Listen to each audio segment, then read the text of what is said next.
Welcome to the Deucecast Extra Star Wars edition. We're Star Wars all the time here on Tuesdays for a while. It'll be a while of just Star Wars because I have no idea when the next Marvel show is coming out. I don't think anybody knows, except maybe Garrison. Garrison, do you know? Hey, Do you know Coach. Garrison? Hey, Craig. I said a little while back. Well, maybe I sent that to you in a DM, or maybe I sent that to somebody else. I don't know. I think early summer for Secret Invasion and late summer for Loki. That's my opinion. They're going to go that quick with it. Okay, that's my opinion. That's good. We've got the chat tonight. We've got Roth in the chat. Hey, Roth, how's it going? Good to see you in the chat and here. And then we've got Craig hanging out, Coach hanging out. It's going to be a fun Star Wars night, guys. I am excited. Brian, yeah, I mean, I guess we can briefly mention that there is going to be a Star Wars movie in 2025. The front runner is the Lindelof film, I think, directed by one of the directors that did an episode of something. I can't remember. She did a Marvel show episode, I think. Yeah. She's new. This will be her directorial. Yeah, this will be her directorial debut, like theatrical. I mean, she's done some TV. So I think that's the one that's the front runner. I don't think Taika Waititi's movie is going to be ready in time for December 2025. I heard he was going to star in it too. Is that he wants to star in it? He's yes. in talks to star. He's in talks to star. Yeah, he's what we like to call a narcissist. No, I'm just kidding. I'm just kidding. In the real world, we call that one. Yeah. Yes.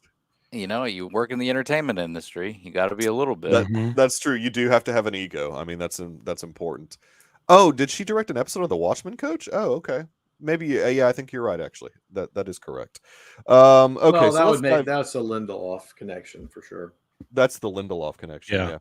All right, so let's dive into Metamorphosis. We're gonna hit. Yes. I think we're picking up here. This is these last 5 or 6 episodes. I think 5 episodes are going to be all story all the time. I don't think we're getting any quote unquote filler. That's a bad word anyway. I don't like that word. I mean, everything counts somewhere if there's storytelling devices and stuff. So we've got some cool new characters, couple new characters. Oh yeah. Dr. Royce Hemlock, voiced by Jimmy Simpson, who is an accomplished actor, very good actor. I've seen him in some stuff that I've really liked. Westworld, right? Westworld, and then he's been around for a really long time. He's a journeyman actor. He has been. He really has been around a long time, Earl. If you look at his IMDb, the guy's been acting for a long time. He's a pro, and I loved his characterization of this menacing Dr. Hemlock, yes. Yeah, so this is their version. What's the doctor in Mando? What's that character's name? Dr. Pershing. Dr. Pershing. Yep. So this is like this is early Dr. Pershing, basically. This is like a cloner. They're cloners. So he's man, and he's got poor innocent.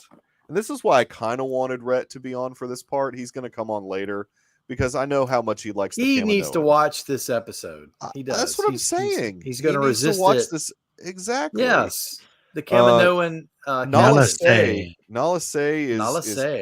is imprisoned.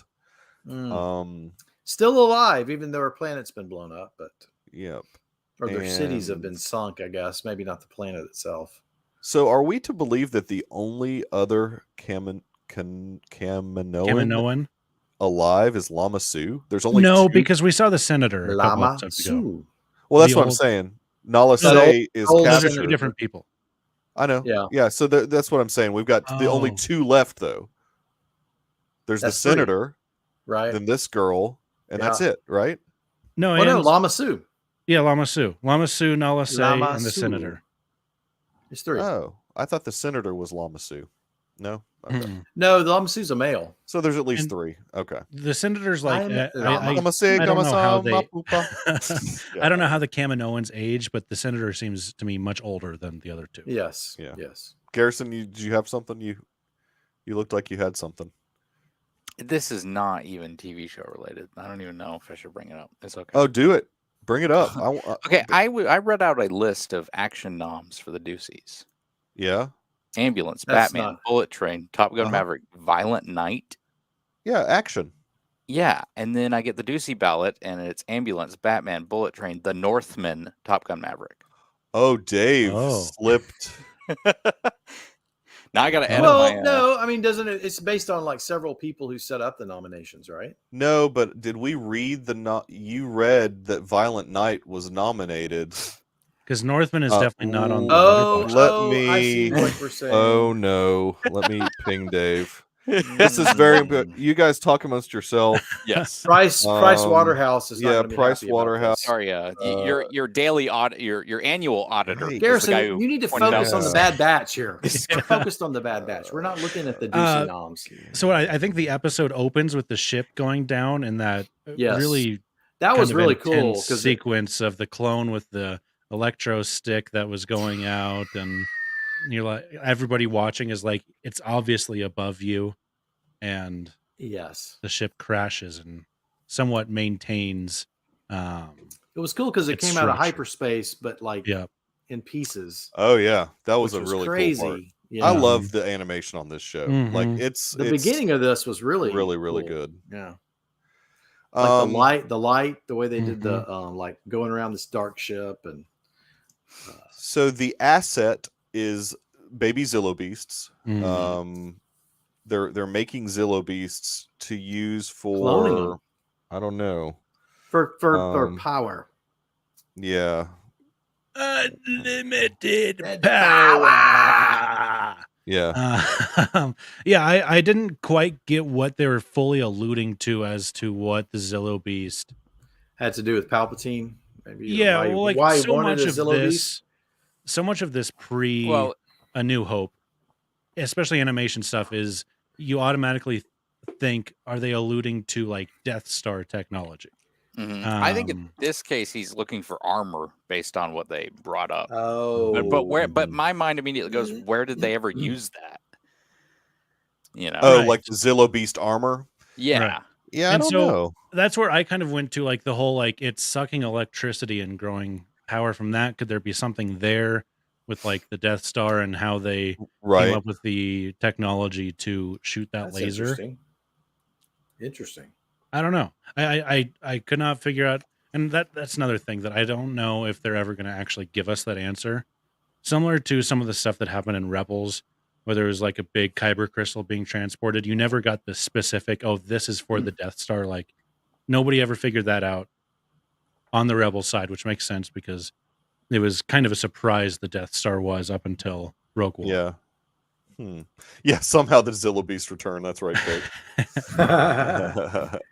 Well, and it wasn't a clone. There was a Zillo Beast in some Clone Wars episode. But that wasn't a manufactured Zillo Beast. No. These are manufactured Zillo Beasts. But at the end of that episode, curiously enough, Palpatine says, "Take this away and clone it," or something. So when after they stop it. I think it's alluded to. I was going to rewatch it, but I just ran out of time because life is crazy. We're busy people. Yeah, yes. I get it.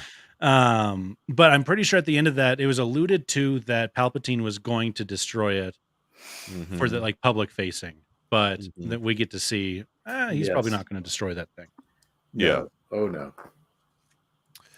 So I mean, as much as I'm bummed that Rampart is apparently like just done for, we do have another cool villain. Hemlock is even more menacing. I was about to say I like him better. Yeah, I think that's. He was great.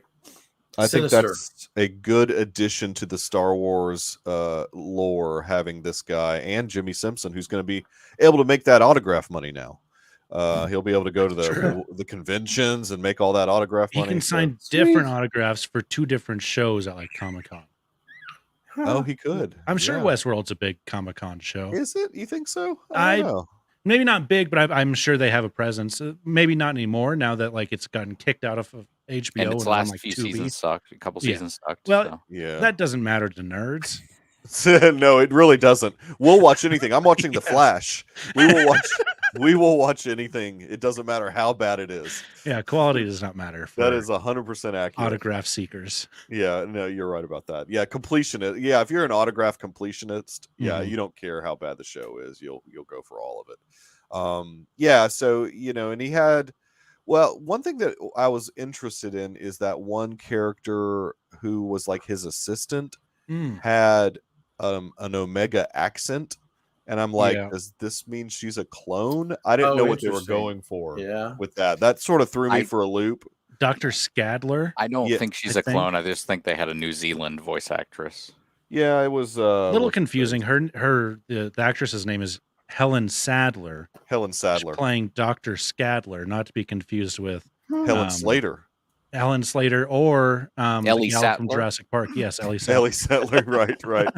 Yeah, she's a big time voice actress as well. She's been in a bunch of stuff. We had Bob Bergen coming back as Lama Sue. That's the original voice. Really? Oh wow. Gwendolyn Yao is the original voice for Nala Se. She came back to voice that character. Oh. But where's Ton Wee? Get this, Dr. Earl. Here. Earl, this is a name you'll recognize. Yeah, Tom Wee's dead. I'm ready. You'll recognize this name, Keisha Castle Hughes. As Emery. She's Emery Carr's voice. Oh yeah, she was the whale something. The whale rider. She was whale Native rider. American. Yeah. But then also wasn't who's she playing in the prequels? Wasn't yes, and she was also in Game of Thrones. She was one of the sand. Yeah. She was one of the sand, whatever. Yeah. Let's see. So that's cool. This was a really good voice cast. Oh, she was the Queen of Naboo in episode 3. She was the Queen of Naboo, yeah. After, she was at the very end. Oh, that's right. During the final ceremony. So she's back. Oh, she's back, baby. She also, that Oscar Isaac Nativity Story movie, she was Mary. She was Mary. That's right. That's Oscar Isaac Nativity Story movie? Yeah, the Nativity. Oh, yeah. Wow. It's just called the Nativity. Oscar Isaac. Yeah. That's a really good in that version. Joseph. Joseph, that's right. Joseph and Mary. Yeah. He plays Jesus. It's really weird. They superimpose his face onto a baby. Yeah, exactly. Wait, really? Hey, but when you get a big star, no. That's like a really early role for him. Oh, okay. Yeah, whatever. Anyway, so there was some good AI, exactly, Brian. There was some good moments where the Bad Batch were calling Sid out. They're like, "Look, we're kind of tired." Sid wants them to do another job. Well, she wants them to go pick up. Yeah, this is the job to get whatever and scavenge whatever they can from the ship crash. I like how they're negotiating the price. That was fun. And I'll be honest, in this scene, I kind of started to actively dislike Omega. Ooh. How hard could salvaging cargo be? Right, we don't know. Right. They could be trapped inside alive. Let's go. It's like Omega. This always goes bad. This always goes bad. Exactly. Have you never seen a movie, Omega? When you say how hard could this be, it's going to be really hard.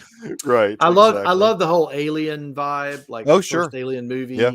And just the music was just ratcheting the tension. Oh yeah, it was really the and I was like, this is the way all of these like Creature of the Week episodes should be for the Bad Batch. Yeah, because they should also have lore as well. They should have like the Creature of the Week, but then like the mythology of the show should come into play as well. So I enjoyed that quite a bit. So I was very into this episode. I've watched it twice, which this is the first Bad Batch episode of this season that I've watched twice.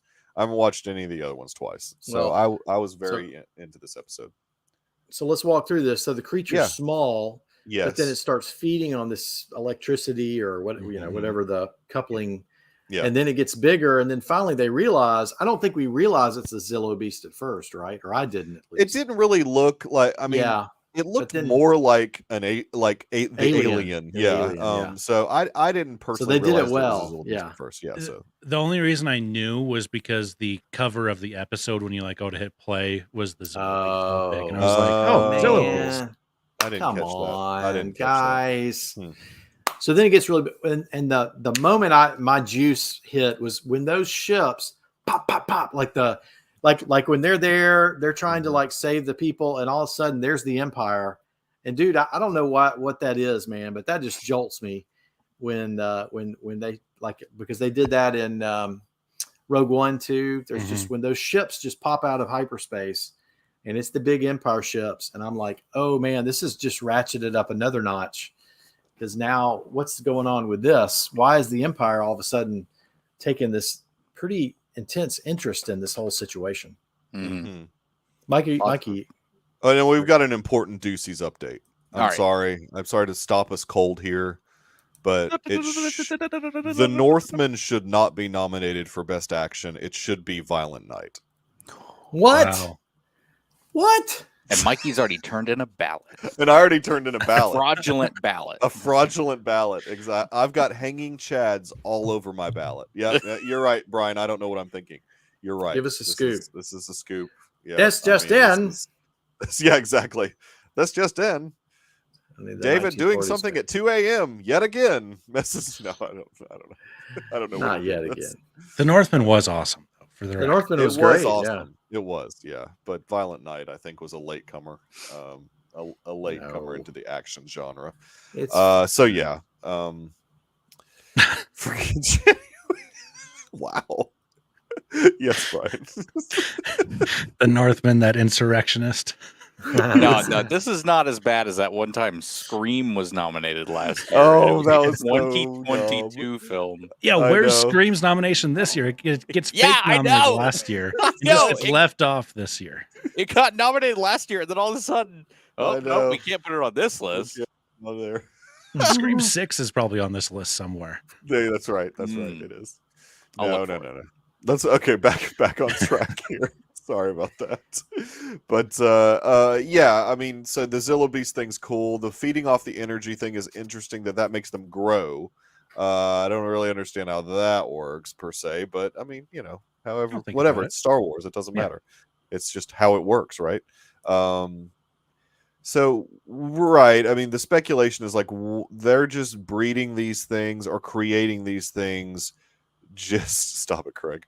Just to that's to for use next the year. armor. Just to use the armor, I guess. I mean, yeah, but it's either that or the electricity growing power from that. It's something like that. And I didn't say this live yet. If anybody out there is hearing dog growling noises, that's my parents' dog. He's a collie, and collies are very vocal. We're not hearing it. I'm ignoring him. So I thought it was a wolf. I thought you were being attacked by wolves. I was a little concerned, but I'm not so concerned anymore. We're safe. Doors are locked. Glasses.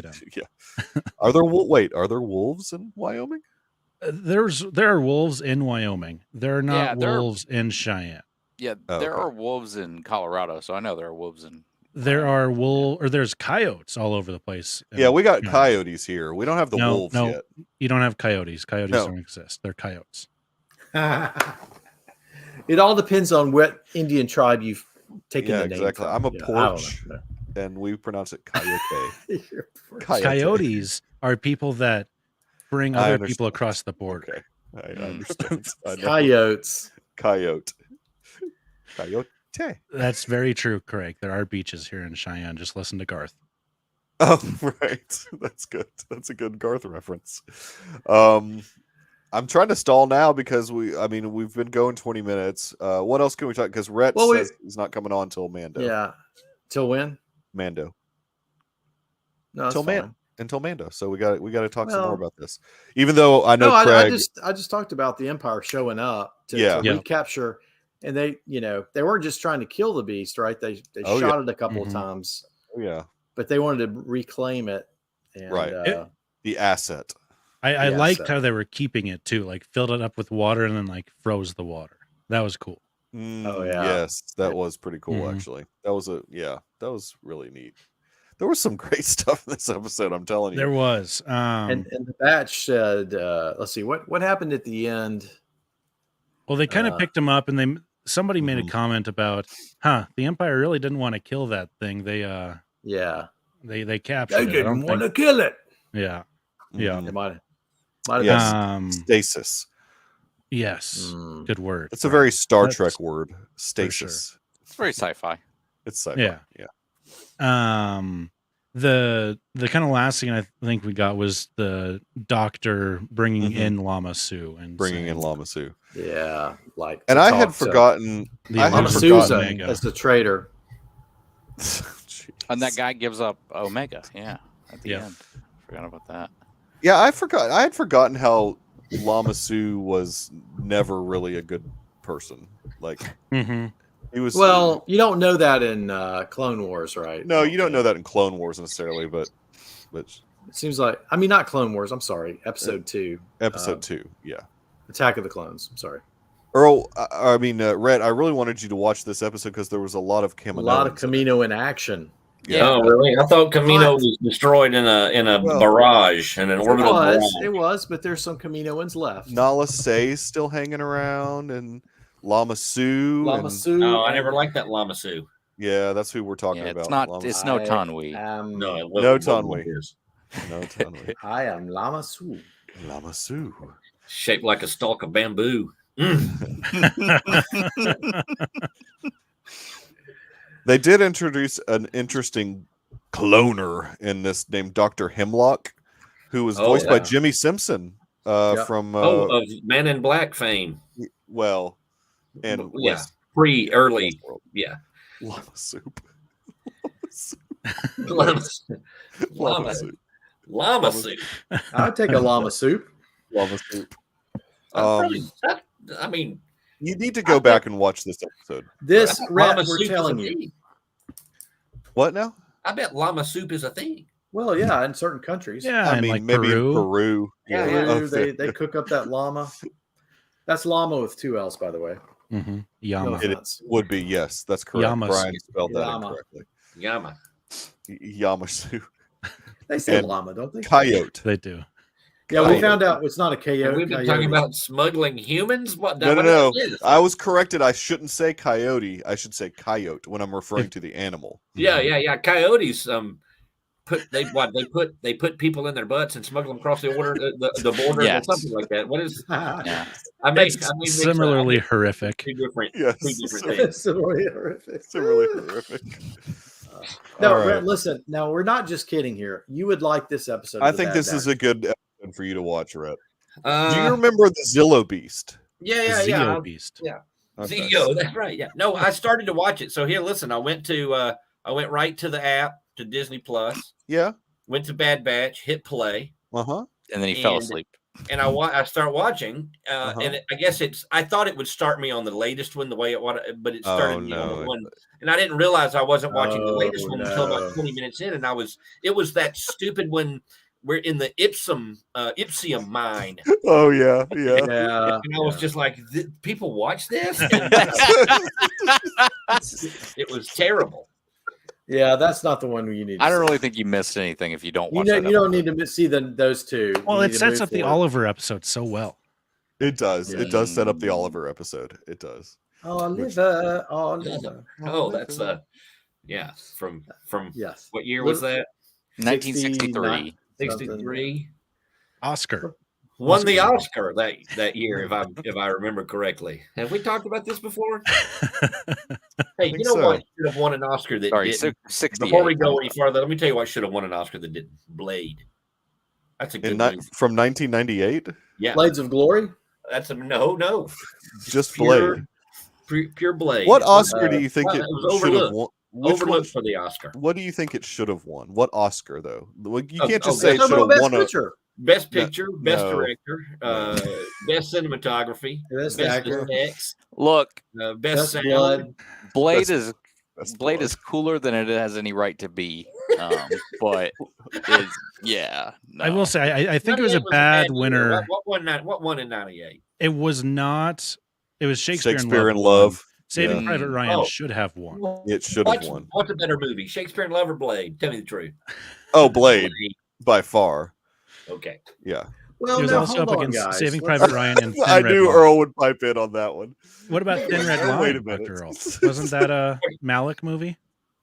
Oh yeah, Thin Red Line's a Malick movie. Yeah. That was also nominated for Best Picture. That movie is terrible. What? Was Armageddon nominated? It's got terrible. And Armageddon's 98. It's better than Thin Red Line. Armageddon has an Aerosmith song. I don't want to. Guys, we got to move on to the. Okay, yeah. Craig's got an appointment with his bed.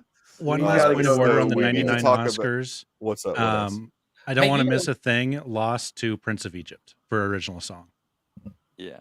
Oh, Okay, that's fair. no. It's Another instance of the Academy blowing it. Why are we? You brought this up. Kowtowing to Craig. What's happening with Craig? He needs to leave, so we we're need to not start talking about we're the being apostate. nice.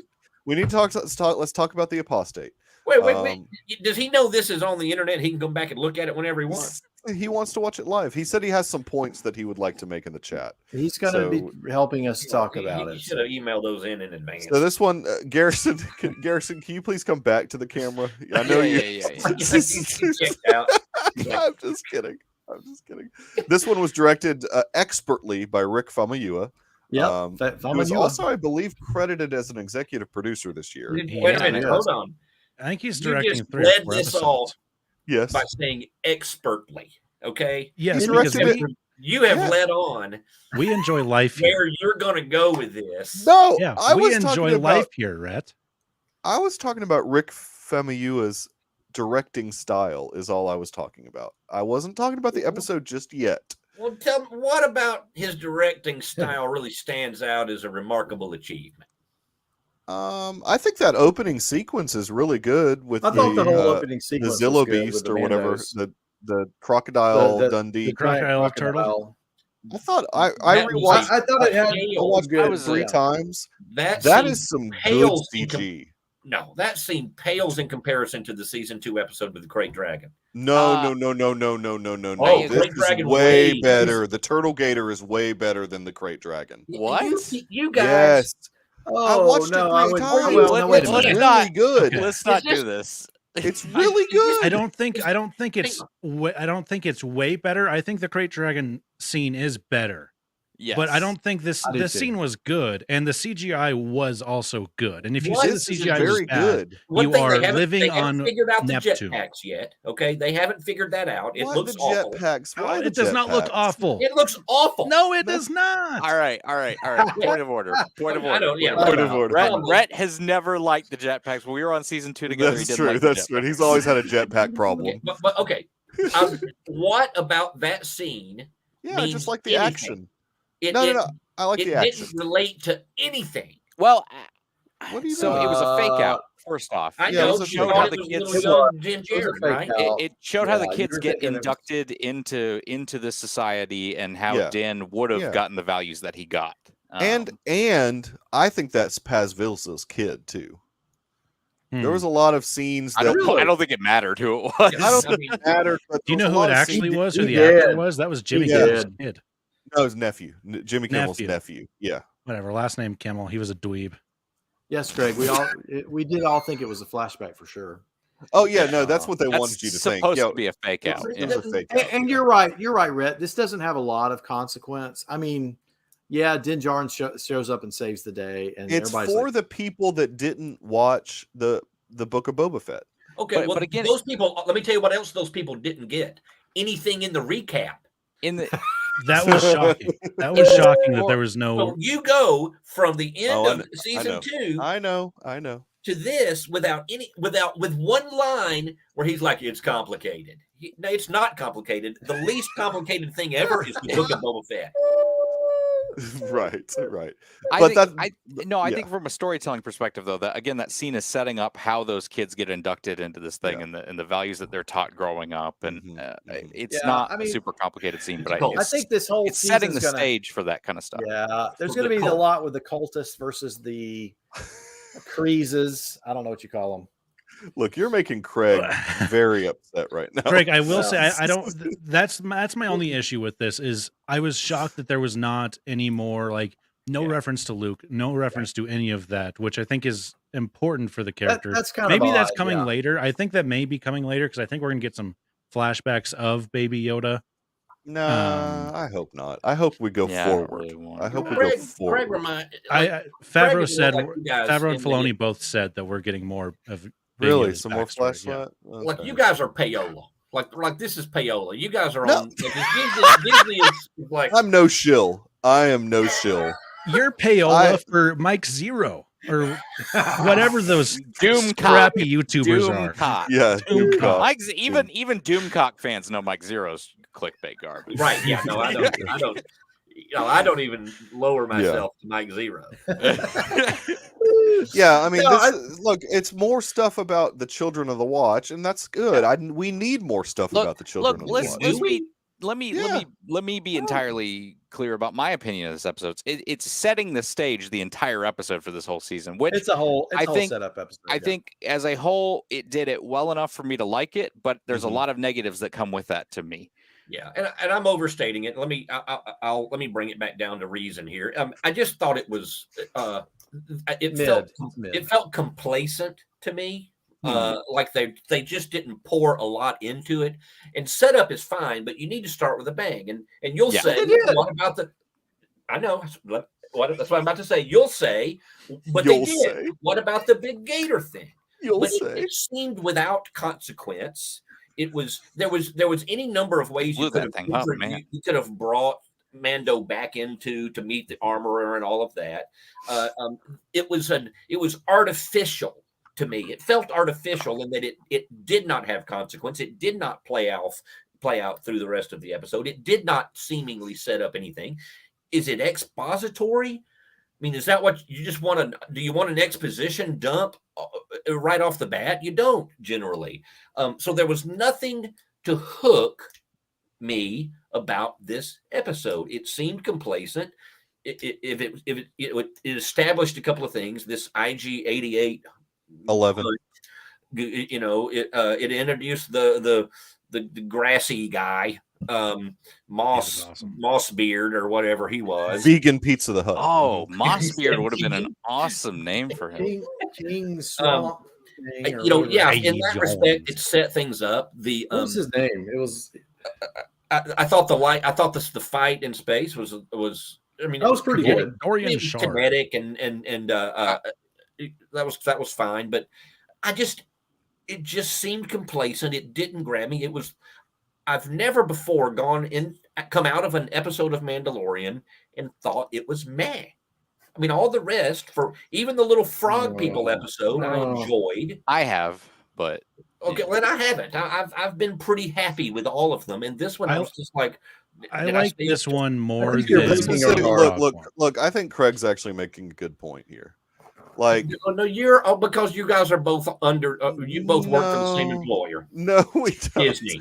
God, he's making a good point that he felt obligated to help them out with the Turtle Gator thing. He's trying to get back into the good graces of the Children of the Watch. That's why he just showed up randomly, and he showed up into that fight.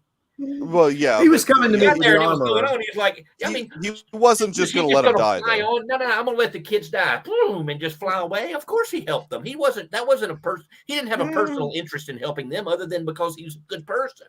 He wasn't trying to leverage. I'll help you so I can get back into your cult. Classic Red here, going against small businesses like Craig. Yeah, exactly. It was there to explain why he was the goat. The goat. Is there supposed to be an AT there? Can't figure it out. Can't figure it out. Yeah, not gonna figure it out. Not gonna die. I'm sorry. What the? Oh, welcome Bush 41 to the chat. Yeah, that's Bush 41. Not gonna die. Not gonna die. 1,000 points of light. That was Dana Carvey doing Bush, though. You're not even doing Bush. You're doing Dana Carvey. Yeah, doing Bush. And everybody's like, I wasn't even alive then. Yeah, exactly. So that first scene, let me say this about Rick Famuyiwa's directing. I think it was cool how like the guys would go underwater, and there was something like a beachfront attack. That was good. It was pretty. Gator roll was awesome. The Gator roll, yes. Yeah. Now the rest of the episode, I'll go with Red on this. There was a sense that it felt like a third season, fourth season TV type show. That's because it is. Where people wearing costumes. You know what I mean? Like it felt like a sci-fi show that maybe would have been made in the 80s. There was something about like a sci-fi original. No, well, maybe like an episode of Sliders, like that Battlestar Galactica. It was a real set. It was a real set. I had a glove for the what's the name of the city? They go Navarre, to well, Navarre is the I mean, that was a real set, real practical set. And what did y'all think of the pirates? I liked the pirates.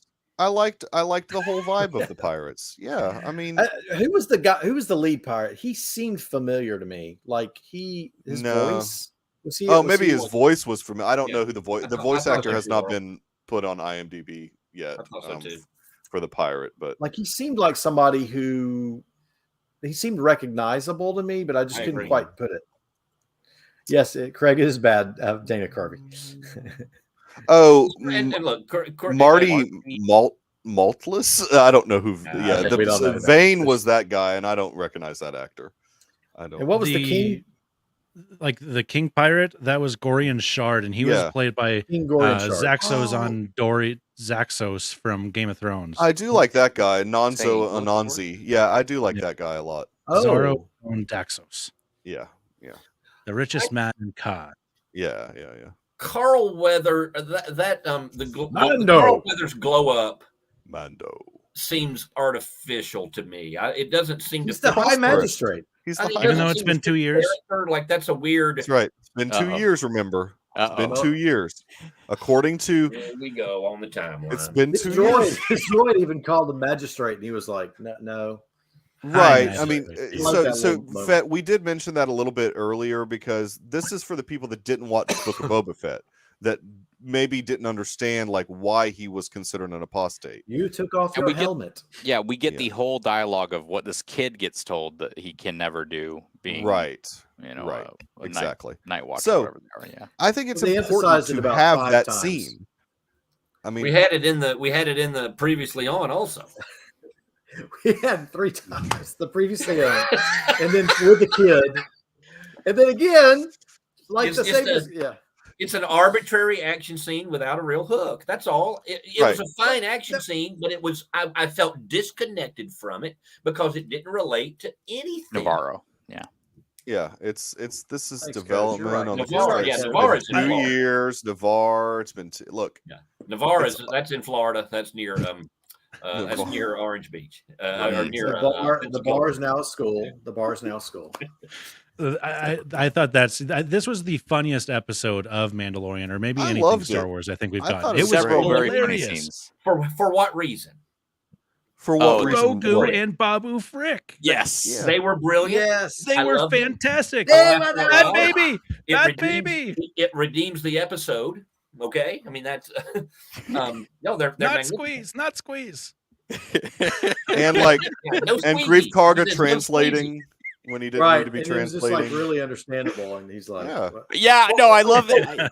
So at first, Mando's not understanding them, but then he gets the gist, and Carl Weathers just keeps translating. But that I think killed the timing. I thought that part diminished the scene with. I liked it. I really liked it, but.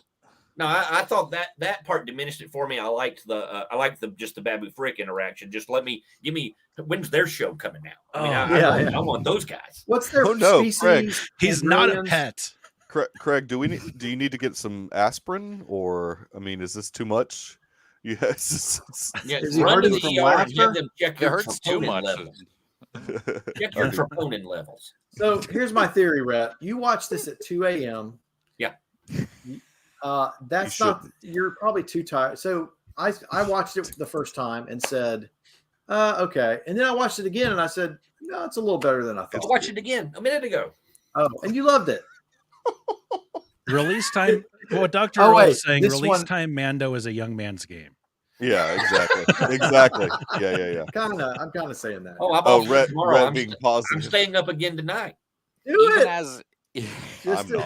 I never will. Even as a young man, I can tell you that legitimately for me, 3 a.m. watches the worst. It's not worth it. You've got a rougher. You're an hour ahead of. Yeah.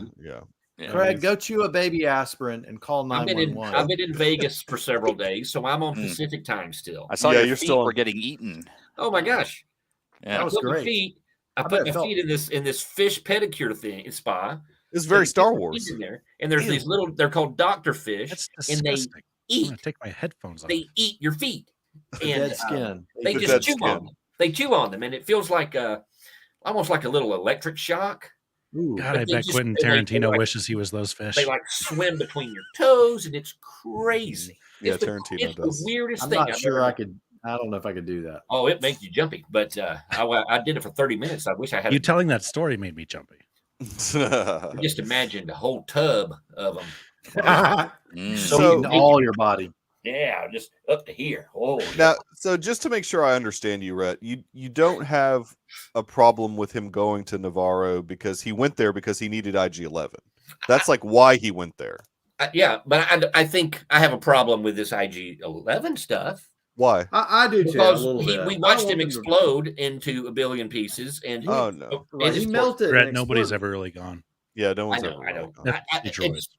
I don't know. Why can't we let a character die and move on? No one's ever. Right. I mean, no. Ross says, yeah, no one's ever really gone. I mean, that's starting to get a little old. It takes away a lot of the dramatic moments of shows.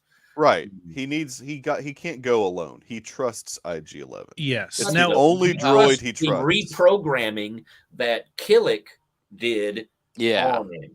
Okay? Yeah. He didn't trust IG-11. You mean Quill? Quill. What's his name? Quill. Yeah, Quill. I don't remember his name. That was years Nick ago. Nolte. Nick Nolte. What was that guy's name? Quill. I can't even do a good Quill. I am Quill. I am Quill. Yeah, I can fix anything. He rides around on those things. Yeah. From the Ewoks movie. Man, think how good that those season names was. either. Blargs. Are they Blargs? Is That was a really great season. Blurgs or Blargs or something? You can't what are you saying? Because we have to have a nice balance, Craig. And we can't just come on here and sunshine and roses. Did you watch our season 2 coverage? It was like the 4. It was I know. Yeah, whatever. I mean, like I don't hate. This didn't make me hate Mandalorian. Okay, yeah, right. It's just I one enjoyed episode. parts of the show. I thought I was let down. It's a season. I've been the anticipation. Really yeah, to. you would think And maybe a season opener would think this was maybe about a 7.1 for me. I don't it's still higher than I thought it would be based upon what you've been saying. Well, but I like them about a 9. I wanted it to be about a 9. You wanted it to be a 9. Yeah. What did it get on IMDb? Let's see. Are you ready for some controversy? I like this episode way more than the entire season of Andor. Whoa. There were some episodes that maybe were better, but Andor as a whole. He's done. You're welcome, Craig. You know what, Jacob? I join you on this sentiment. No, what? We're not saying that there isn't one episode of Andor that could be better, but overall, I enjoyed this more than. And I'm not even saying that Andor wasn't better than this, than this episode. What? But my enjoyment level was so much higher watching this. No, ooh, that's what got forged? Honestly, you missed the best part of Andor. You did. I'm going to leave this up. Yeah, I did actually. I'm going to leave Rhett, this. He's going to turn around again. Look at this. Look at this, Rhett. No, that doesn't surprise me. No, you need to watch the rest of it, Craig. You'll love it. So the Apostate got 7.6 out of 10 on IMDb. Yeah, that's probably a little high. That's actually pretty good. Not out of sorts, but that's a low. Not every episode can hit. But what does that compare? How does that compare? That's a low episode overall for Mandalorian. Let's see. Let's go back to season 2 at least. Then it is a low episode for me. Look, it's about the same. 7.8. It's about the same as Sanctuary, which is really surprising that has a 7.7. What's the rating for Toro Calican? Oh, that's number. Oh, Toro Calican's 7.5. It's below a 0.1%. Yeah, below. Let's see. Season 2. The Passenger, the fish egg one was a 7.8. Yeah, well, that's The Rescue is at 9.8. That's. I mean, this is good. I understand. Look, it's good. I understand. It's supposed to be good. That is a 10 out of 10. That is 9.8 is really high on IMDb. Mikey, which one was 9.8? The Rescue, the season finale of season 2. Oh, but that one checked a lot of. That one checked a lot of boxes. Yeah, man, that was big, Michael. So season 2 was pretty much overall beloved. The only one that has a 7.8, and that's the lowest, is The Passenger. Everything else is really high. Because Baby Yoda was eating. I mean, he was eating children. Let's be real. People complained about that episode in terms of it being like filler or whatever at the time. Right. And that was the second episode of the season. Here's the other thing about the length. I'm tired of these short episodes. Also, it's only Oh, 30. It was only Lord. 35 minutes. I know you hate hearing that, but I need do it to be too. longer.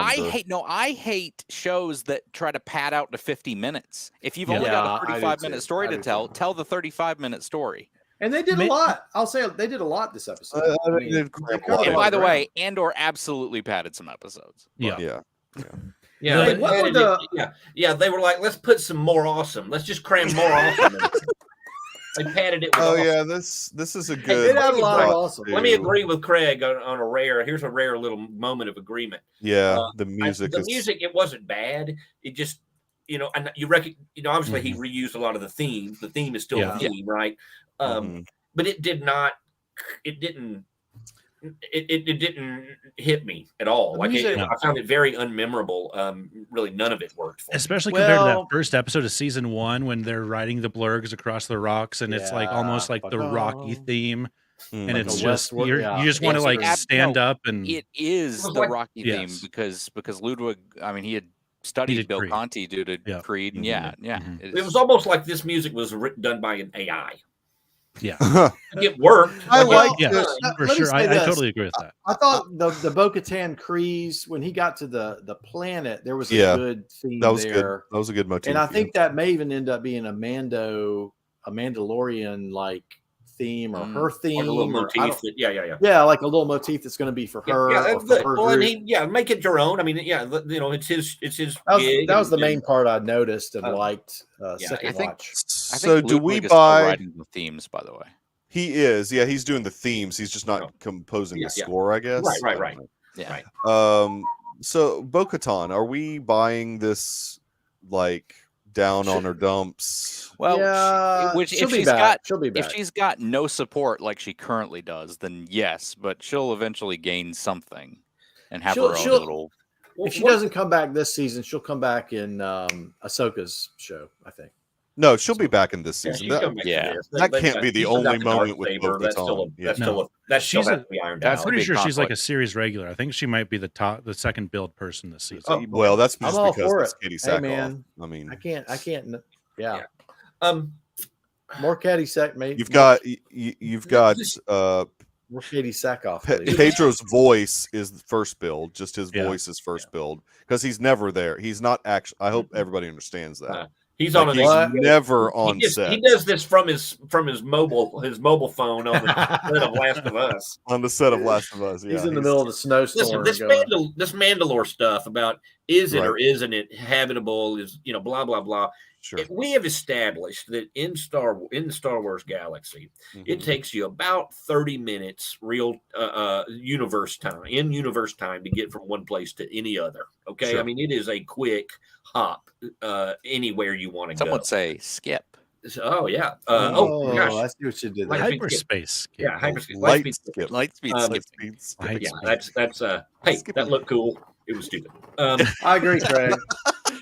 But the idea that nobody could just swing by there and look, I mean, like we have space travel, we know where it is.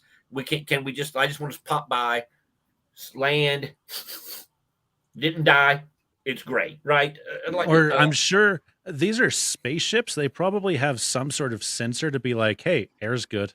Oh correct, yeah. Right. Yeah, I mean we're always a little iffy on the technology in Star Wars. Or he could just like throw Grogu out there. Throw Grogu out there first. It's not like Star Trek where they're like life forms detected, Right. But if only he had Gonki to tell him. This idea that it's some mysterious place where just go back there. Like just go go back and look, that part kind of takes me out of it a little bit. I mean, that's a nitpick, I know, but it's just this. There's just this gradual. Well, to be fair, that there was apparently some really bad stuff and bad memories, and they really don't want to go back there. Well, maybe not, but that's not what they're. I mean, but say that. I mean, that was make some that was just as vague as all the information we've got. Yeah, that thing that what's his face was involved in, the Trail of 1,000 Tears or whatever they called it. I can't remember. The Trail of Tears. I hope they do not. I think it was the Night of 1,000 Tears. The Night of 1,000 I don't think they Trail Night, whatever. Night of 1,000 Knives or something. Is that Giancarlo Esposito's playing Andrew Jackson? Yeah.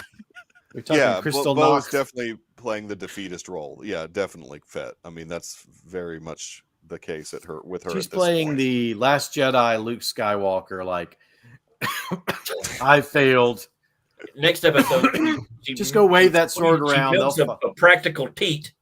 He gets the milk out of it. It was a little ironic as well that Bo is calling Din and his cult a bunch of cultists. Yeah. When she's like, if you have for sure, they definitely are, but so is she. She's also part of that. Hey, I have this sword. That means you must follow me. And all of them are like, you have the sword. I must follow you. So no one really talks about that either when they discuss the show. They always talk about Din's stuff being a cult, which it is. But they don't really talk about hers also being also being cultish. Yeah. Or just the concept of the sword. Yeah. The children of the Watch are like the Night Watch, right? Or, no, orthodox. They're like super orthodox. Like it has to be done this way. And like the other ones are just like, no, we'll follow that guy. Like he's got the sword. Yeah, so it's a little bit more normal. Yeah, how about this? At least she's not dead. At least the character's alive. So, but yeah, you tied that up in a neat little bow. She showed up off camera. They had no. Moff, what's his name? Gideon. Delivered him, and then they recruited him for special forces. Done. What else did you want him to do? What else did you want him to do? Well, I don't know. I'm just saying. Honestly, I think that was kind of the trajectory they were sending her on in the first place because she was going to be spun off into that be a show. That was the TV show, Rangers of the New Republic. But that tied up two loose ends, like in this neat little bow. Like, she picked up Moff Gideon and delivered him, and she got this other thing, and now you don't have to worry about where either two of those people are anymore. Right. I think we're gonna get Gideon. Do we think? I think so as well. Yeah. I think Gideon comes back towards the end of the season, maybe like last episode, just because you've got to punch it up to the 4th season, which is apparently already written. But you got to have something. That's right, Pat Maddock, the warrior ways. The warrior ways. Children of the Watch. Was that Vizsla? Well, that's the other Death Watch transformed into the Children of the Watch. Tar Vizsla, or is Tar Vizsla the original? Warrior ways. One of the Vizslas is the original. Do we care about Mandalorian culture? Yes. No. I do. Yeah, Coach. I do. Speaking of stilted dialogue, there are a few lines in this episode that are just like, okay, I get it. You're like exposition it's city. All a little exposition. Yeah, a lot of it's exposition. Yeah. Did we get the name Grogu in Book of Boba Fett? We got it Mando season 2 from. We did get it Mando season 2. Okay, I couldn't remember where it came from. If it was Ahsoka with Luke or Ahsoka with Mando in that. Yeah, that's right. Yeah. Attack on Kurosawa episode. Yeah. I did like Grief Karga's line. It was kind of weird, but it was also like, he's just like playing the audience of like, his name's Grogu, by the way, and he's like, who cares? Okay, whatever. Yeah, whatever. It's baby. Says you. He's like, says you, punk. Kind of meta. Yeah. Definitely. I felt I don't like Carl Weathers in that position, like Grief Karga. I don't like that character in that position. I thought that felt weird to have him in a, he was kind of a seedy, constant, like he was. There was trouble for him at every bend. Lando. He's basically Lando, because Lando went straight when he was, But there was a charm, and you could see where he could play both sides, and I don't get that from the Karga. Well, they did show us some of that in this though, because they show that he didn't lose his step. The pirate stuff I liked a lot. That felt very like Western, like, hey, this is a town that has like civilization has been brought to it and justice, and we've got like law and order here, and these old outlaws that used to kind of run the town come back in. Well, this guy that has reformed his ways is like, nope, sorry, that's a school now, boys. I like that. And I also like the standoff in the street. That was pretty cool. I also like when Din was asking him, why don't you just call the New Republic up and get a marshal? And Grief was like, well, we don't want anybody here.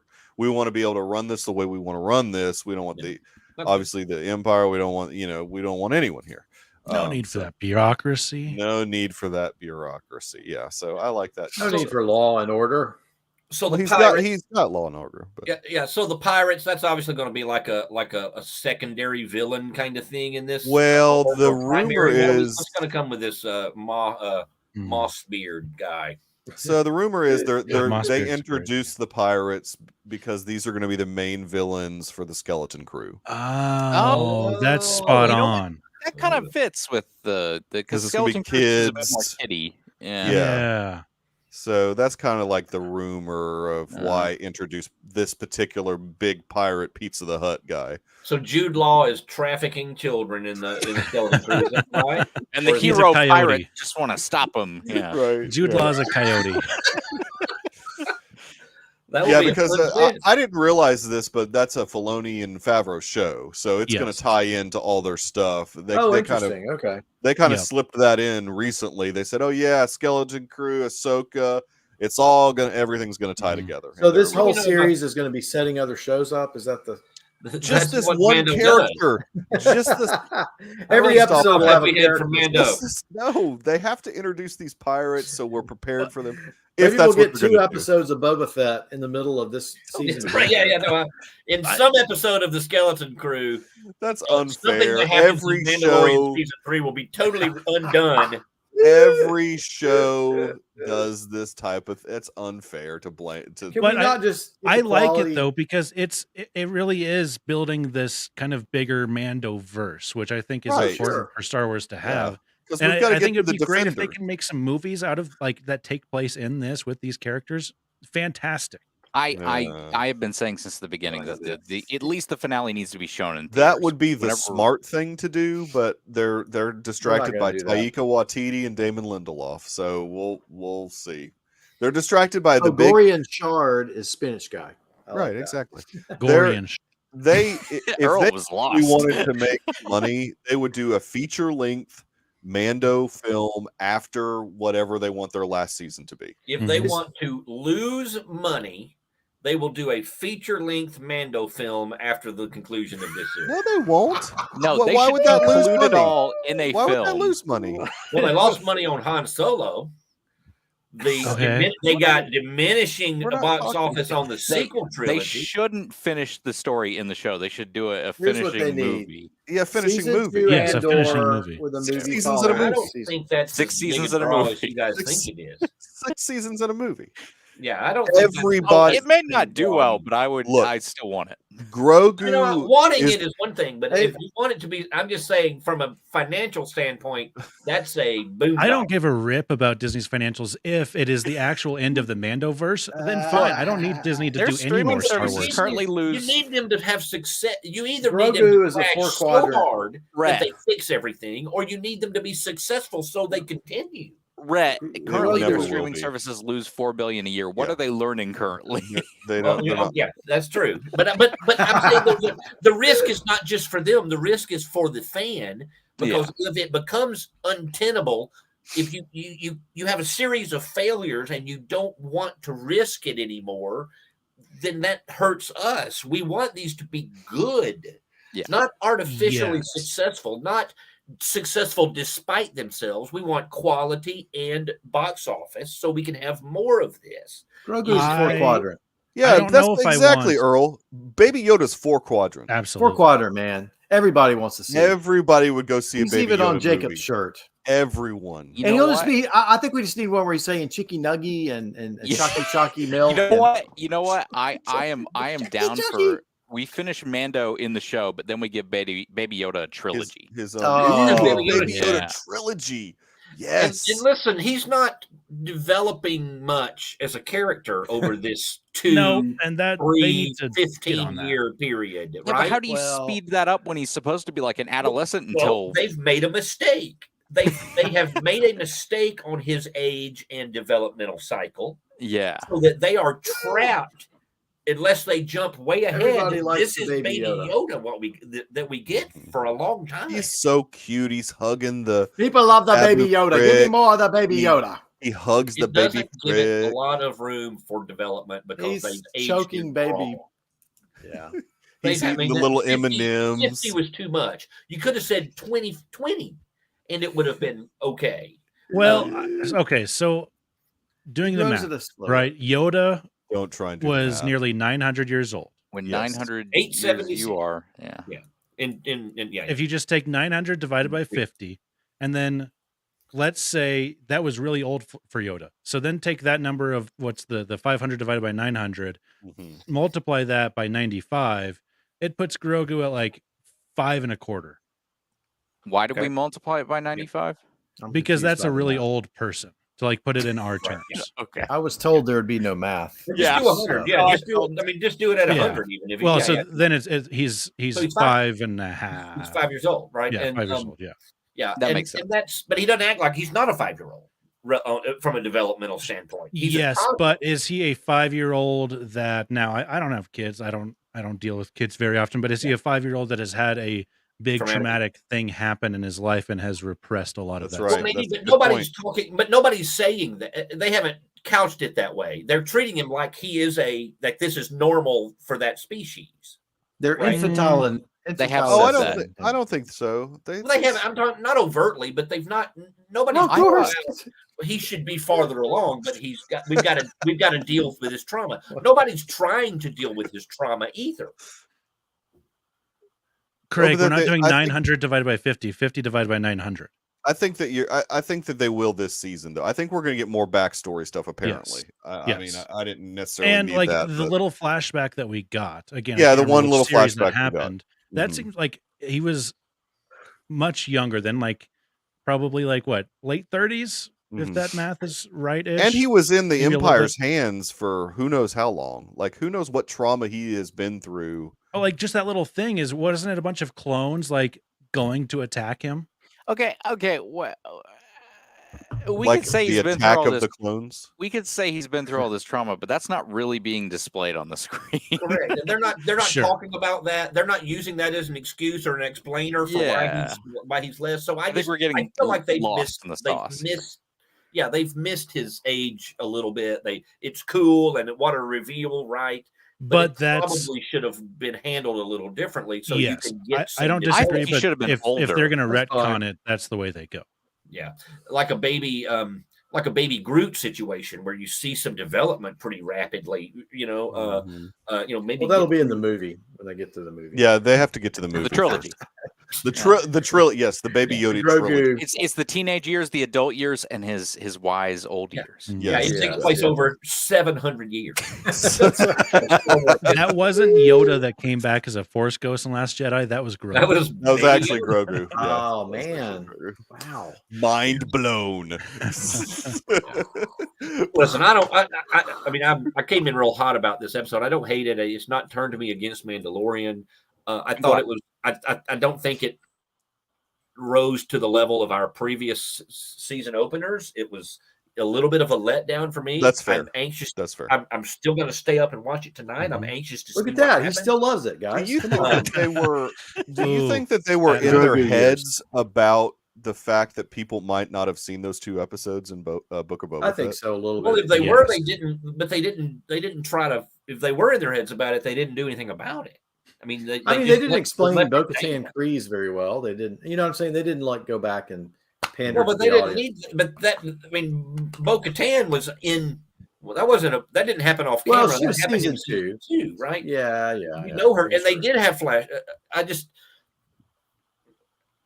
They did. Weird. Right. Well, Boba Fett threw a wrench into that, and it makes it feel weird now. And I hate that they undid the dramatic effect of the season finale. I think if you watch the season finale and this season opener without really knowing Book of Boba Fett, you're just imagine somebody watching this series 1 through however many episodes or seasons it goes, like 10 years from now, going from 2 to 3 and being like, you don't know where to put all these other ones unless you go, I need to go find where the did Luke official go? Chronology.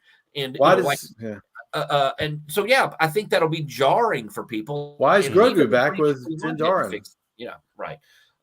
Craig, I don't disagree with that, but they should have if that was what they were doing is saying I think they needed to be more evident, more clear with the Book of Boba Fett marketing and saying The Mandalorian, a Book of Boba Fett story. Oh yeah, I think we did talk about that. As that, just like Yellowstone did with 1883 and 1923. That's true. And we're nerds.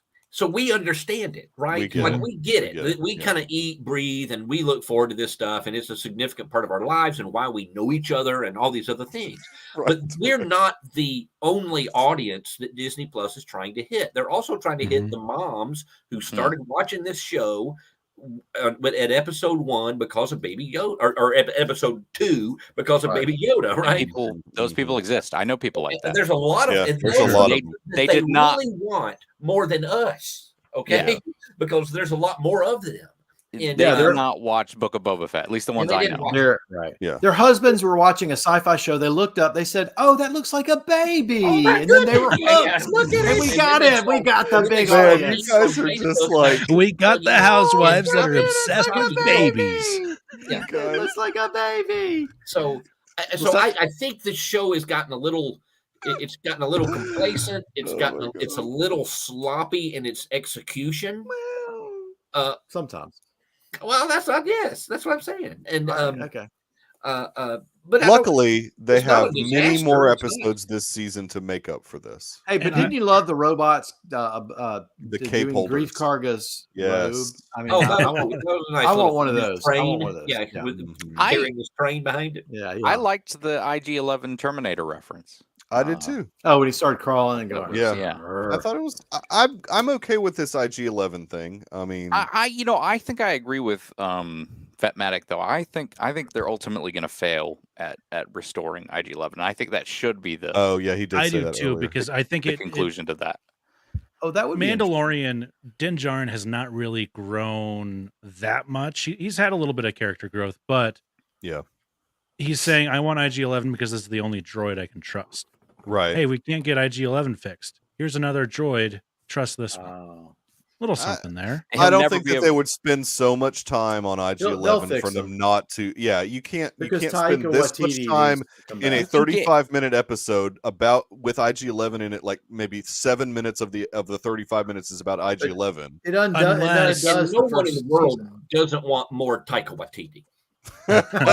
well, we know as IG-11. I do. I kind of do, but him as IG-11's fine, unless the mission to go find this memory chip takes him in another direction, and that's the only reason they included this IG-11 stuff. I thought it was like a wire. Yeah, like it sets him on a new path that kind of change subverts our expectations a little. No. This is more likely. It's more likely just a video game side quest, I think. Yes, for sure. Because that's what this whole series is, which is why it's very entertaining. Well, and I'm torn. Look, there's the two approaches, right? There's episodic, like villain of the week stuff, like Knight Rider, and then there's this serialized storytelling that would like a Lost, right? There's a or even an X-Files to some extent, and I think this one should be more X-Files, where it's mostly actually episodic with that arc, that overarching. Don't do 3 movies that don't give you any answers for any of the things they promised. Right. Well, I know. Now, the only reason not the best. They're doing this IG-11 thing is so they can get Pelimoto back in the show, because she's going to be the one that has the wire. So that's where he's going to Tatooine again to get the wire. Let's go. Let's go to Tatooine, get Pelimoto, and because she's back in the cast, we've seen her in the preview. We know she's in the show. That's a great call, Michael. So that's why. Yeah. What's the name of that? That planet that gets blown up in Rise of Skywalker? No. Rise of Skywalker. Kimchi. What's the name of it? I don't know. Kimchi, like the Korean food, right? Yeah, that's something like that, though. It is. I like to think that that Amy. I don't even remember is there. I like to think she's on the planet in Force Awakens that sees. Oh, Hosnian Prime. I could have gotten rid of her earlier if I picked Hosnian Prime. Earlier. Yeah. Wow. I got to be honest. It's been so long since I've seen episode 9 that I didn't even remember that. That's the guy that makes Metal Gear. That's the guy that makes Metal Gear Solid. Yeah. Hideo Kojima. Yeah. Kojima. No, but she's definitely on Hosnian Prime with the character that Wanda Sykes voices. Also, they're both on Hosnian Prime together. Yes. They're best buds. Maybe. Oh, do we put Sid there too? I don't know. That's fine with me. We can put good there too. Yeah. And Craig makes a great point. I also liked Knight Rider. Like if you did or a Columbo or I like this villain of the week thing. Maybe it has some traction, and maybe they did a little bit of that early, right? You had a couple of those. They did. What you're wanting is like a Smallville feel. The episode BDH directed where he's on the planet fighting the chicken walker and all that, right? Yeah. That was just kind of that was a good episode. Villain of the week, and they're well served to do that because it doesn't require a lot of thinking. And it's a nice self-contained little story. This wasn't self-contained because it was all just dangling threads. And I know it's set up, but I also want they want to draw people in to watch. You still need a 3-act structure in your episode. Basically, it has to be recognizable as a coherent story. Well, there was a 3-act structure just in kind of fluff. No, I think there was a 3-act structure. No, there was no denouement. There was none of There was 3 different occasions. There was the opening with the whole kid and the super gator, and then there was but they weren't connected. They weren't connected at all. No, in Mando's mind, it was though. He goes to talk to the armorer. This is if you're following through this character's eyes. You're going to talk to the armorer. I'm going to go down to the mines. That's video game fetch quest stuff, and I'm going to go down to the mines. Feels like Rise of Skywalker. But that's what this show has been all 3 seasons, all 2 seasons in this episode as well. It's been very video game like. Mm-hmm. Well, so not as egregiously as this episode, though. I mean, I didn't feel like fetch quests. I didn't feel it as much. It was fetch quest though, because you had the escort mission with the passenger, right? I mean, yeah, you get some of those. Mm-hmm. You get these little video game type beats, for sure. That's all that anybody would want. The problem is like there's no. I don't know who's watching this show that's like a Xennial. I don't know. Do Xennials even watch?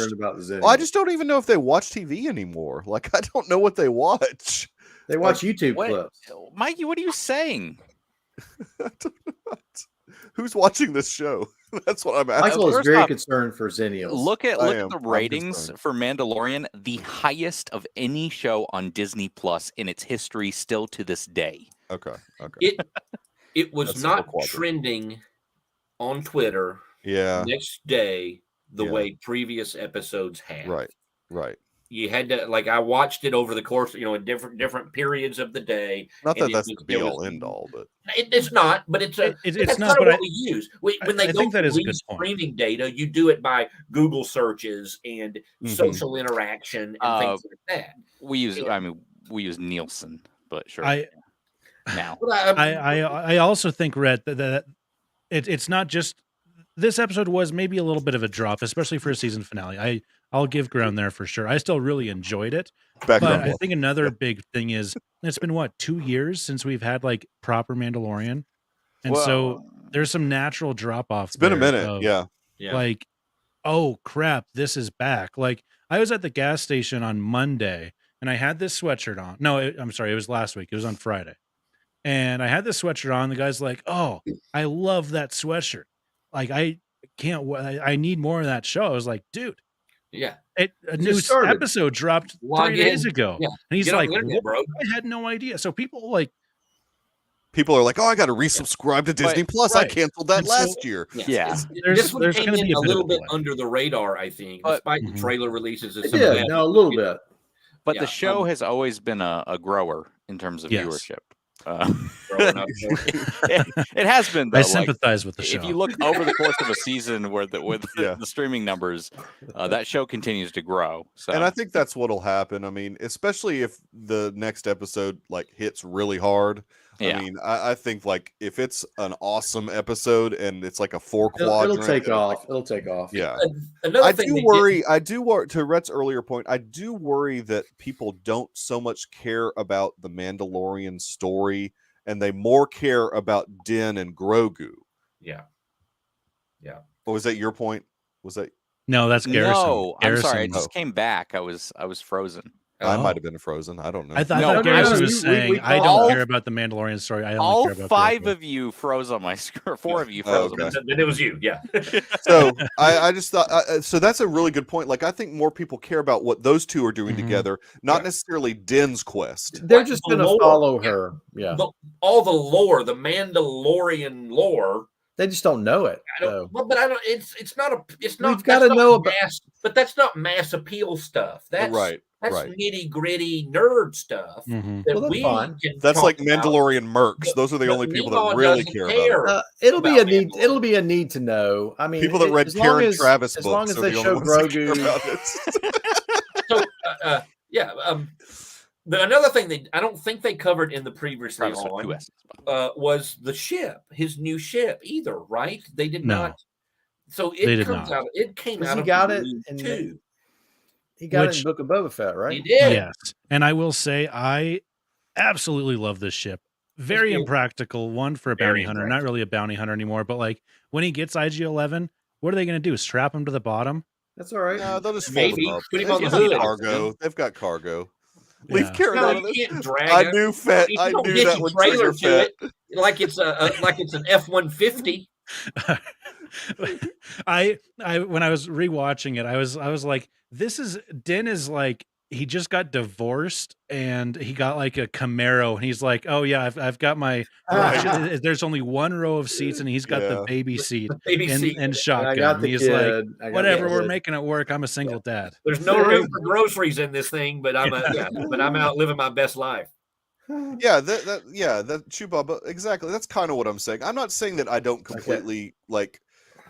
I'm okay with the Mando stuff, the lore of it, but I more care about Din and Grogu for sure. Right. Well, I think to his point, yes, it has taken a back seat in the minds of everybody, but it not on the show. Like the show seems to be really leaning in. They want everybody to be very interested. Well, that's Filoni. He wants to get that. I know, but I'm saying that's not that payoff doesn't happen for in viewers and interest because people don't care about it. I'll tell you what, about the other piece. I think a big problem, this could just kind of hit me, is Din doesn't have like an actually like big mission to go on right now, like it was with Grogu. First, it was like rescuing Grogu, hunter, right, and then saving him, and then getting him to his people. Yeah. There's none of that right now. Like that hasn't been set up yet. Right? No, his big mission right now is to take a bath. And we knew about the bath in Book of Boba Fett, but they had to reestablish that for us. Yeah, correct. And so, like, but like, even like just the take a bath. Got to get redemption. Got to get redemption. Because we haven't seen what Mandalore looks like. We're like, well, we're just assuming that it's going to be fine, and he's just going to be able to do it. And so maybe that is the case, and he's just able to do it. And then we get like the next mission, like at the end of that, like this next episode, or it's something like a one episode thing, and we're done with it. I feel like they're going to stretch it out a little bit. I think this is going to lead to a whole. They haven't established any other mission for him, and they did that early, right? I mean, they did that with Baby Yoda early, and so I feel. I mean, the only thing they've established for him right now is go take a bath and get back in the cult. And I don't think people connect with the cult business particularly well. Yes, I don't think people care much about Mandalore and all of that. So I think this is a risky move. And Grogu is, from a story standpoint, unrelated to that. He is a tag-along on that quest. Right. And so obviously they're going to involve him in various ways, but just he's not the point of it. So there's a disconnect there. And I think that some of that, maybe they'll resolve it in a couple of hours. I mean, or maybe it'll be fixed then. But we've got that one episode to go on, and I don't think it was well constructed. I don't think it builds a story so far that the same people who got in on the Mandalorian want to see. And I'm okay where we are, but I'm a nerd. I'm deeper in this than Gen Pop. And I don't think it looks great for Gen. It's a lot of the things we've talked about with the MCU, where they don't, some of the developments we've seen alienate some portion of your broader audience, and they don't stick around. There's a lot of options out there. And if you don't keep them enthused, they drift away. And I worry that Mandalorian, with a slow start, with an over reliance on lore, this deep lore, and supposing that you've known about Mandalorians for the last 30 years and have been all the lore to them, and drifting away from we want all of it. Yeah. I feel like that's going to hurt them certainly in the short term. And if you hurt them in the short term, you may lose the long term. And I don't think anybody wants that. I don't want that. Look, Andor didn't appeal to anyone. It came in under, a critical appeal. Twitter it was the best one yet. So. Most people didn't watch it. It had more terrible ratings in terms of Star Wars. But it's great. Brilliant. It's brilliant. I feel like Star Wars they're not going down a good road, and I don't know how to. We can't stop it. I don't want Star Wars to stop, but I see these red flags, and that's all I'm saying. I still enjoy this. I enjoy this. I enjoy.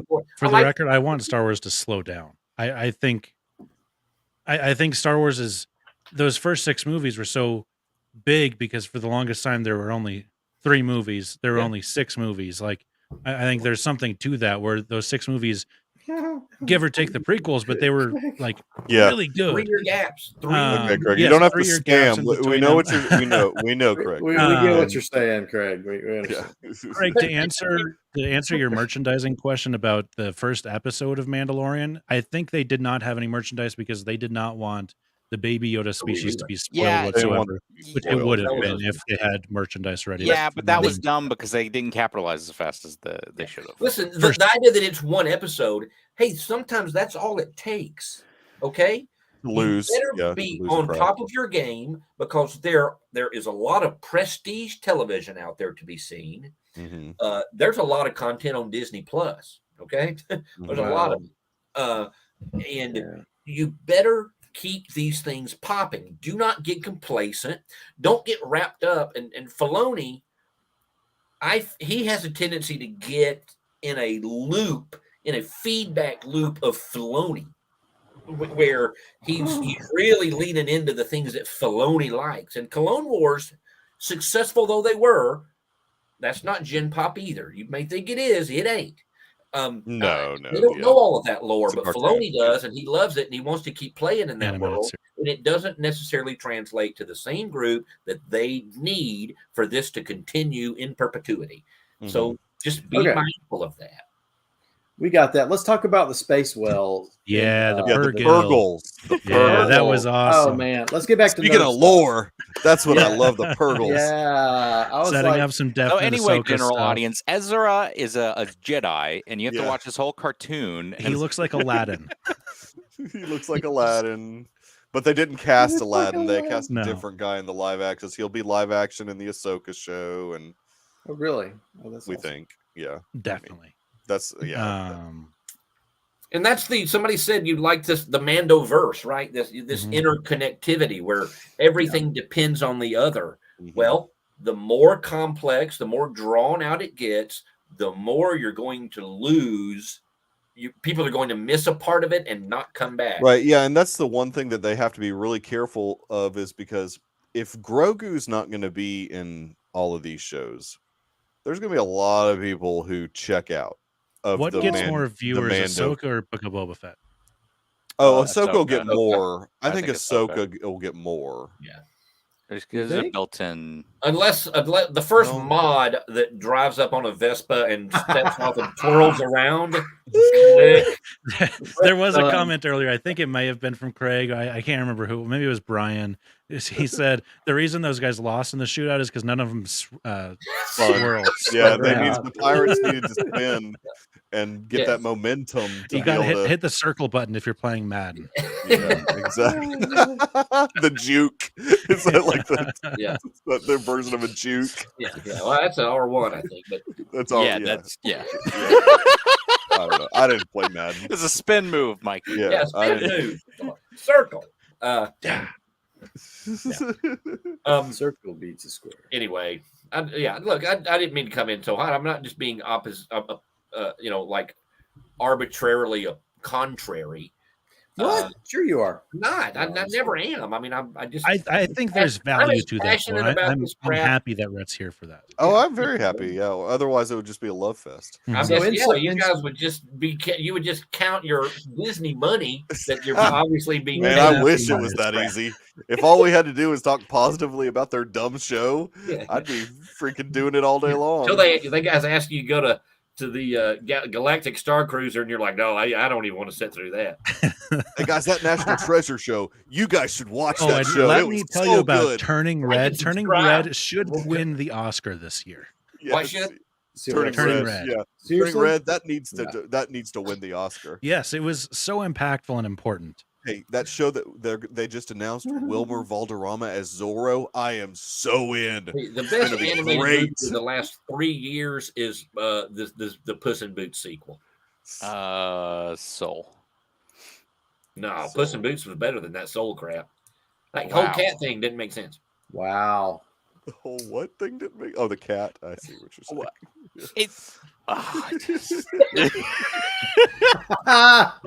Craig, thanks for hanging out, man. Thanks for putting up with us for this amount of time, Craig. Yeah, Craig.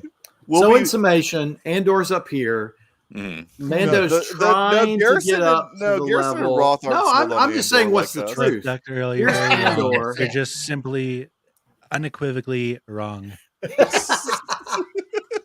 Tricky Nicky trying to come in, take my spot. I'm just kidding. Tricky Nicky.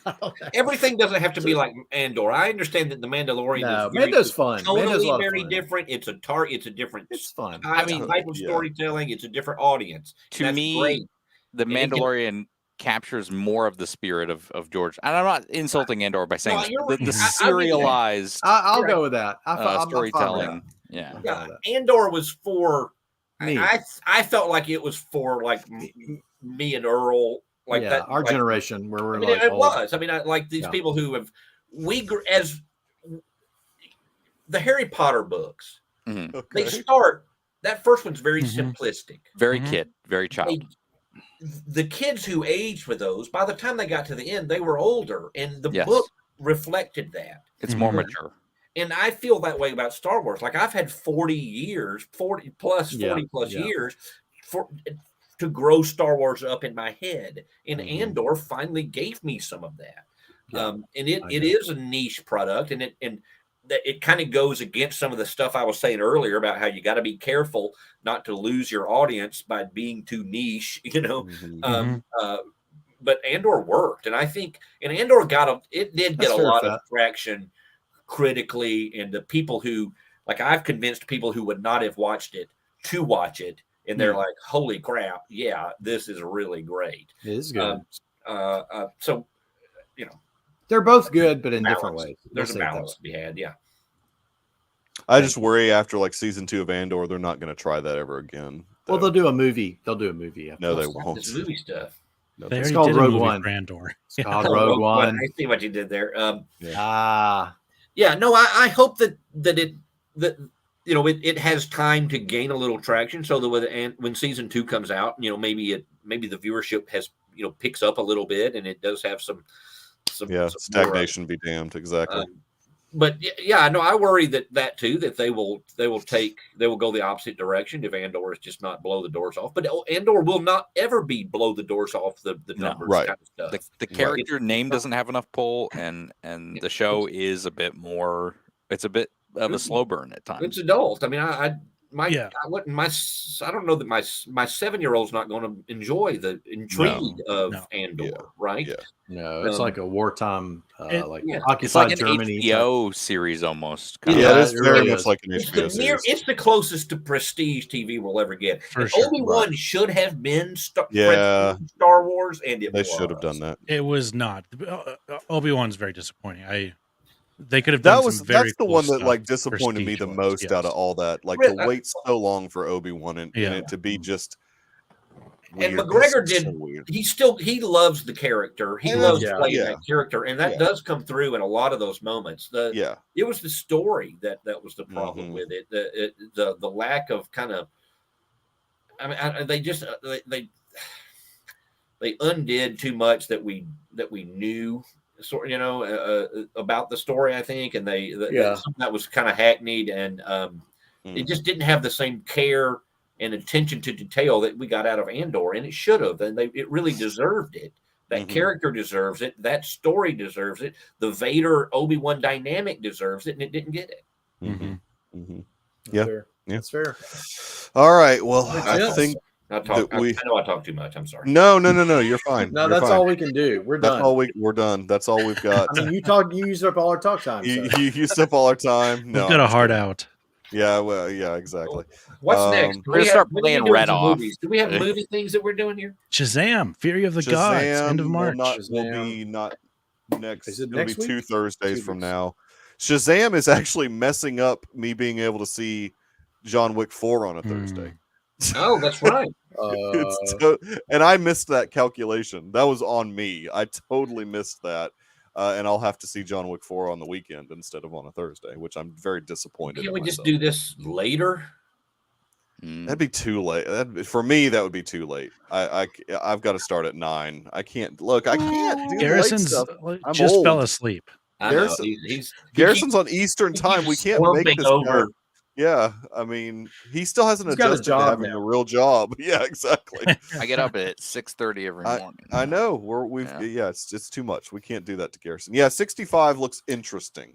I will see that. It's just not a third. Like I've got categories of 65 is going to bomb this weekend. It will bomb, but it looks interesting. What is 65? I don't even know what that is. Unless that Adam Driver lands on Earth 65 million years ago and fights dinosaurs. Yeah. I mean, it looks kind of intriguing. It looks like it's probably dumb, but ain't nobody going to see that. No, it's they're really going to see weird Scream to me. this weekend and Creed. That's Oh yeah. It's Creed 3 is going to make some more money this weekend too. Yeah. So, anyways, we will be back though. Yeah, that'll be good. It'll be big in Redbox though. 65. Yes. You're right. Yeah, there are still people. Yeah. People will get the DVD of it from Redbox. I think my Redboxes have disappeared. I don't think they exist anymore. They're still. We've got them at Walgreens and CVS. Public. Yeah. We've got Redboxes at Walgreens and gas stations here. Look, this hotel I stayed at in Vegas this past weekend, they did they had DVD vending machines. They were not Redbox branded. They were straight DVD machines that you could go pull one out. Like that was one of their promos. Like they would give you you get a free DVD rental with your room. Wow! Yeah, well, because that's what people do in Vegas. They stay in their room and watch movies. Yeah, that's what you need in Vegas. That's why they haven't upgraded it. Yeah, exactly. They're just leaving it. That's funny. Okay, Garrison, where can people find you on the interwebs? You can find me at Twitter at gryfin3, GRYFUN3, on Instagram as well, and on Letterboxd at gryfin, where I've been trying to go through the Deuces as much as possible. I did get a correction today, which was nice. Yeah, but he still hasn't sent out a corrected ballot. So I just corrected my own ballot. So okay, that's what I wanted, if I remember. And you can find me on the Deucecast Discord here Tuesday nights. Maybe I am not a guest, but maybe there's an appearance on the Deucecast coming up. That's right. That's right. There is. Alert. We needed some help. Yeah, tomorrow's episode of the Deucecast featured Roth in Wyoming. We're going to make Rhett more mad about our choices of who gets in the tournament. Yeah, exactly. And then, Roth, what is in store for the Good Day for a Movie podcast? What do we have coming up? Yeah, so our most recent episode is, of course, the Oscar preview that Garrison and Michael were both on. Sign up for, participate in that with us. The best way to do that, the link to the Jot form is in the bio or the episode description of the podcast. So while you're listening to it, you can fill it out. I'm sorry. What's Sage's favorite Oscar movie from this past year? What do you like? Sage. Probably Top Gun Maverick. I don't know how many he saw. Okay, well that's fine. That's a good one. We'll go with that. All right, that makes me feel better about. I watched it on the plane going to Vegas. again. Top Gun. To make you feel like you were in a. I watched that and John Wick, and then I watched Violent Night on the way back. Oh, nice. Yeah, Violent nice. Night's great. So who do I have Roadhouse to coming up bribe next to week. get Top Gun Maverick? To Oh, win that's Best right. You're doing Deuce? Roadhouse. I forgot. And so, has Sage and Tate Roadhouse. seen Roadhouse Yes. before? No, and I've only seen parts of it. Like I've only seen it on man. TV. You're in for something Here and special. there. Peak Kelly Lynch. Peak I can't Kelly wait. Lynch. Yes. I can't wait. I mean, it is. I'm gonna watch it tomorrow night. It is the after most I get off work. 80s movie. I mean, it will. Ever. It will. Like make Oh, you it's just want to headbutt a bar. It's Boom, just- glorious. It's I glorious. can't wait. I can't wait. Dr. Earl is off the grid, but he can be found in the Deuce Court in the pretentious corner from time to time. Although I'm old and cranky. his appearances seem to be waning, but hopefully during the Oscar season he'll make an appearance. Yeah, Because the Oscars are Sunday. I know, man. We'll be right here. We'll be be- right here in I'll this be room. In Michael will Earl's be lap, here. Yes. watching, I mean, Well, in his whoa, house. hey, in his wait house. a minute. Now, wait a minute. I'll be in your lap, but that's another story. Right, exactly. I'll be if you're And looking Michael will at be in Earl's my camera, lap. I'll be off to the left of Off Earl's to the camera, side. off to the Sitting, side. we'll be there checking his phone. I'll be checking my phone, seeing what's trending. Hey, we saw the slap heard around the world last year. We saw it live. It was Together, it was- and we were like, I what want was another that? one so bad. You want another slap?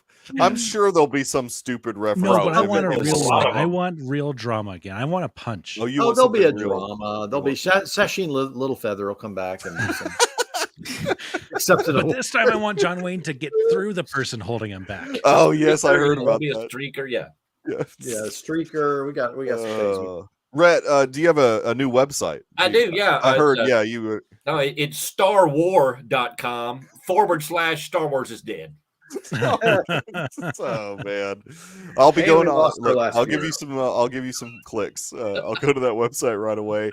We'll be back next week to talk about Bad Batch season 2, episode 12, and Mandalorian season 3, episode 2. Yes. The director is someone I'm not familiar with, so I can't even remember the person's name. That's right.